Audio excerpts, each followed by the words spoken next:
It's also when you go out in the open market and you go in the to buy a car, you will buy the car which have a name, expensive one, with the same car what have a no name, or your shoes as well. But I should have a choice if I want to go for organic or not. And so if we're field testing already and they come onto the market, they should write on it if it's organic. Okay, or not. now which I get the information from the Ministry of Tourism and the Ministry of Health as well, they want to put a label on the organic or the non-organic.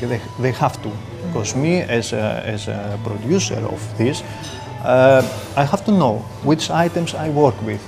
Or even for my family, even for my private. So I have to know which is organic, which is not organic. They have to prove it and they have to put a stamp.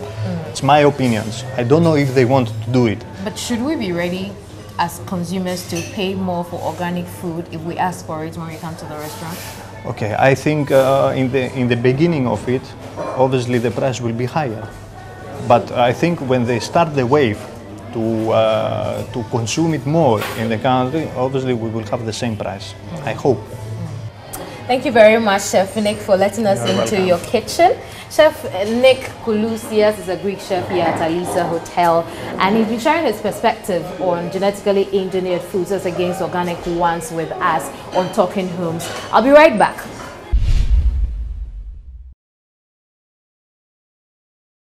You're welcome back. This is still Talking Homes. In this episode, we are discussing genetically engineered foods. I am currently at the dietherapy unit of the Tema General Hospital. This is where you're usually told what to eat and how much of it you should eat as far as your health is concerned. What you're probably not told, which is not the usual, is if you should eat genetically engineered foods or you should go 100% organic. Over here, I'll find some answers as to whether you and I should go organic or not. Come with me.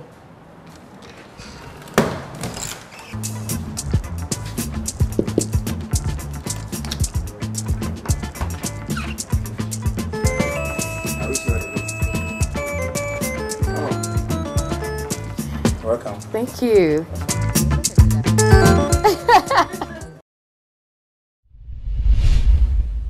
Prince Baidu is dietitian and head of unit at the Tema General Hospital.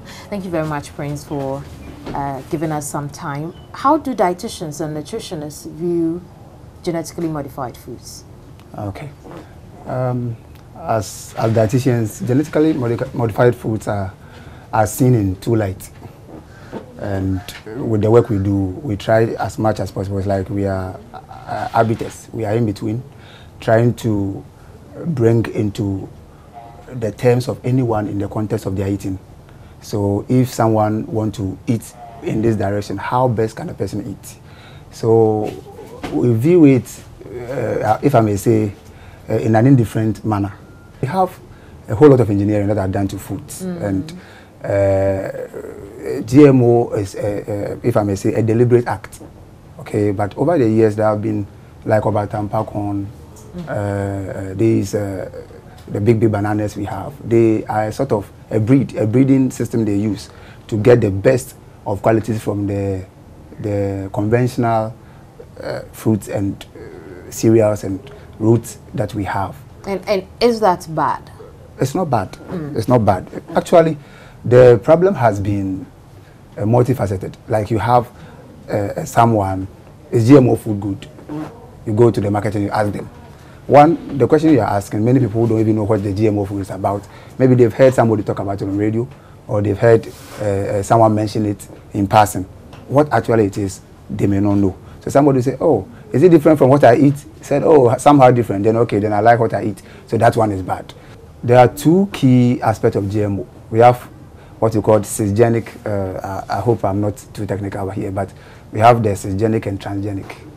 The cisgenic modification or genetic engineering is when you have products or foods of close relation.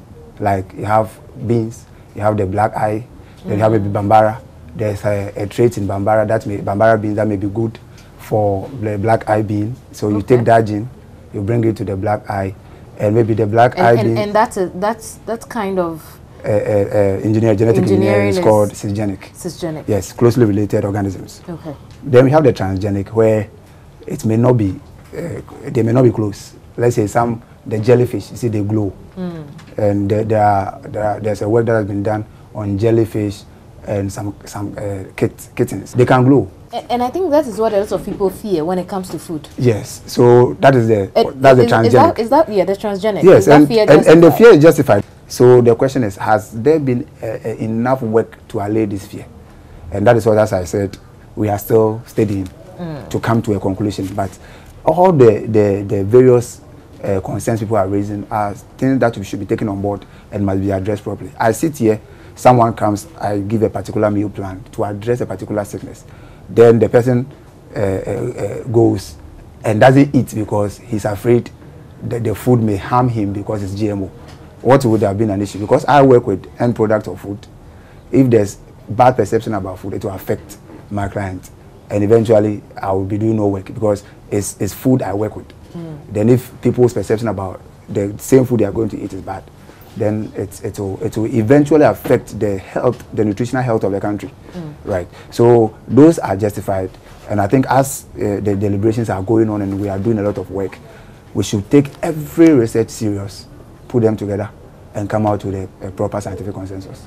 Considering it is very, very difficult to tell an engineered one from an organic one, and someone comes to you very hysterical about it, how do we avoid it for such a person? Because if I go onto the market anyway, I can't ask the woman who sells that, did you get it from an organic source or not? She may not even know. This is a difficult question. And we have the market, we have the government, and we have the policy, those who formulate policies, right? So at the policy level, as a country, and sometimes I know that policy makers will listen to experts like those of us who prescribe food, those who grow food, and all those ones. So as I sit here and talk now, I know GMO bill has been passed already. In fact, it's passed.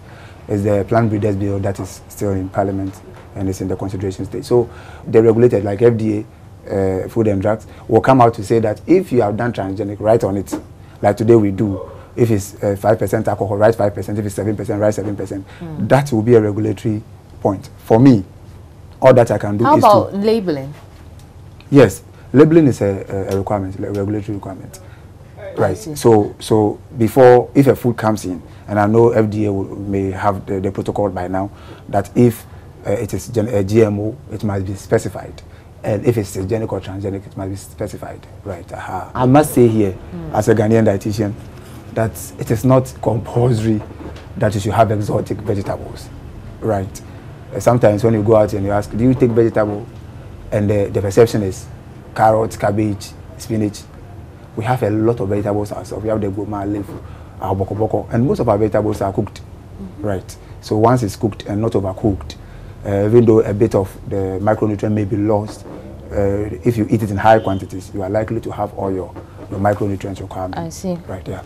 What is your advice for hysterics, like you have said? Yeah, what I will say is that they should calm down. You see, the thing about food and nutrition is intertwined and multifaceted. It's not, it doesn't come from only one angle. There is the local aspect, there is the national aspect, there is the international dimension also to it. One, as we sit here, the research available, which may change tomorrow, as I must say, it doesn't tell us so clear whether GMO should be no or should be yes. Should be cautious, enjoy our meals now as we are here, as it is, because most of it is not GMO, and the advocate will keep on advocating for a slant to be placed. Even if it's adopted, it should be adopted in a particular context, so that we should be sure that whatever we are eating is something that is going to rather improve our health. Now that you have a great deal of understanding of what genetically modified foods are, it's your decision to make now whether to go GM or organic. When Ghana finally passes the Plant Breeders Bill, we become a full-fledged recipient of such foods in the country. But the best part is you can take a decision for you and your family. That'll be all for Talking Homes this week. My name is Kemini Nyamani Amano, and I talk homes.